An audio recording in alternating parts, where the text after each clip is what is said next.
வணக்கம் ஃப்ரெண்ட்ஸ், எல்லோரும் எப்படி இருக்கீங்க? அனைவருக்கும் காலை வணக்கம். இன்றைக்கி நான் காலையிலேயே எறா தொக்கு பண்ணேன். எறா தொக்கோட பசங்களுக்கு பன் தோசை வேணும்னு கேட்டாங்க. நேற்றே நான் மாவு அரைச்சி வச்சுட்டேன். இன்றைக்கி பன் தோசை காலையில் ஊற்றி எறா தொக்கோடு சாப்பிடும்போது வேறு லெவலாக இருந்தது. பன் தோசைக்கும் எறா தொக்குக்கும் செம டேஸ்ட்டாக இருந்தது. இங்கே பாருங்கள், எவ்வளோ சூப்பராக பன் தோசை வந்திருக்குன்னு. எப்பயுமே நம்ம சாப்பிடும்போது டேஸ்ட்டாக இருக்கணும்.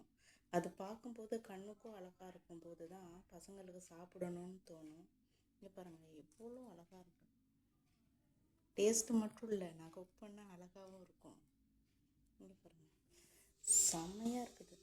இங்கே பாருங்கள், எனக்கு மீன் குழம்போட சாப்பிட பன் தோசை ரொம்ப பிடிக்கும். யாருக்கெல்லாம் எறா தொக்கோட பன் தோசை சாப்பிட பிடிக்கும்னு மறக்காமல் கமெண்டில் சொல்லுங்கள். வீடியோ பிடிச்சிருந்தா மறக்காமல் லைக் பண்ணுங்கள் ஃப்ரெண்ட்ஸ்.